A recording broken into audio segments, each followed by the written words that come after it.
रायगढ़ जिलार सीताफलर अभावी बिक्री एवं देखा मिली।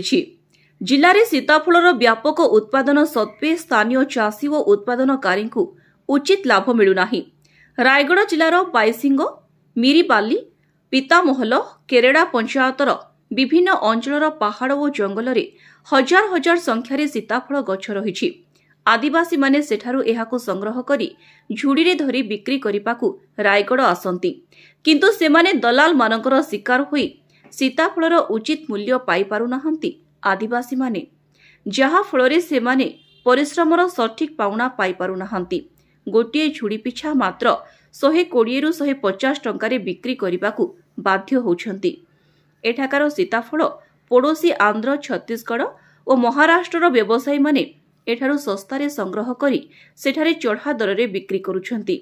रायगढ़र विभिन्न स्थान में सीताफल बिक्री होथिबा बेले एथि निमंते कौनसी स्वतंत्र बजार व्यवस्था करा जाय नाही। सीताफलर उचित मूल्य देबा सह बजार व्यवस्था करिपाकु साधारण रे दाबी होउछि। अपरपक्षे एने राज्य सरकार को अवगत करी पदक्षेप नियाजिबो बोली प्रकाश करिसेंती ओरमास अधिकारी। Bureau report, TV5 Odia.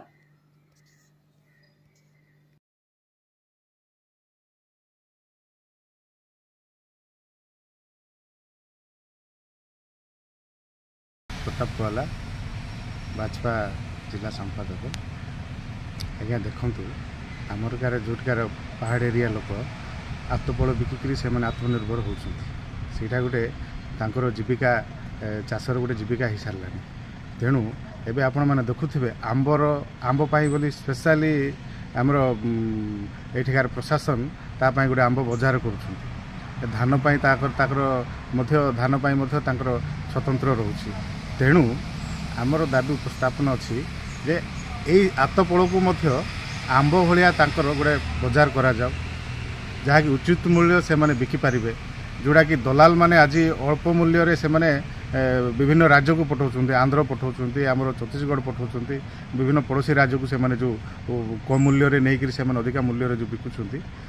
एणु प्रशासन आपको दृष्टि रे रखी आर उचित मूल्य एठी निर्णय करा जाओ। आ से मूल्य रे प्रशासन केमिति ताकू नहीं स्टोरेज करी से माने आमर एठिकार जनसाधारण को पुनर्बार करेंगे, किंतु एगुड़ाक हेले आमर एठिकार चाषी उपकृत है। मो ना हूँ शंकर नायडू। आम रायगढ़ जिले में सीताफल हूँ प्रसिद्ध। आमर आदिवासी गरीब खटिकिया माने बहुत दूर डंगर पहाड़ पर्वत सीताफल धरिकी आसिकी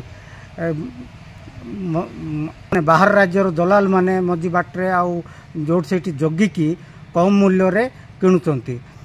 एठू नहीं कि से माने कौन करुचंती बाहर राज्य रे चढ़ा दर रे बिकुचंती। हेले एप्रति जिला प्रशासन हो राज्य प्रशासन हो दृष्टि आकर्षण कले बहुत भल होता। माने एमानकर गोटे मूल्य निर्धारण करिकी सेमानकु उचित मूल्य देइथिले सेमाने बहुत उपकृत होइथान्ते बोली मु भाबुची।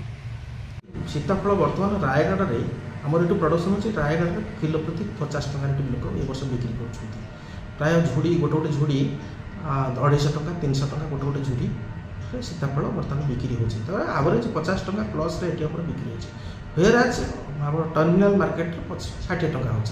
तेणुक सीताफल आम देखिए जानिया कि आमर ये पिला लोक मैंने भल प्राइस मत पाँच कौन डिस्ट्रेस सेल कौन बर्तमान सुधा आम नजर को आसी ना। जदि जिते डिस्ट्रेस सेल आसो आम नजर को कि कौन से लोक आमको माने आम सहित जोगाजोग करते बिक्री बटा वर्मा से सब तैयार थाए से बिक्री बटा करने। ये है आपण सीताफल मार्केट स्थिति। द्वितीय कथा आम बर्तमान देखुचे कि सीताफल जी आसे सब जगह सेल हो जदि इनकेस कौन डिस्ट्रेस सेल है कि सीताफल नष्ट होबार नजर को आसला आम ये प्रोसेस अच्छु से कौन गोटे प्रोसेसिंग यूनिट आम लगे पार कि तार पल्पटा काढ़ी कौटी बिक्री कर कि आइसक्रीम यूनिट आम कर सब नजर मत आम अच्छु। तथापि आम राज्य सरकार को अनुरोध करूँ कि जिला प्रशासन को अनुरोध करूँ कि आमको सपोर्ट किसी कले आम सीताफल प्रोसेसिंग यूनिट आम लगे।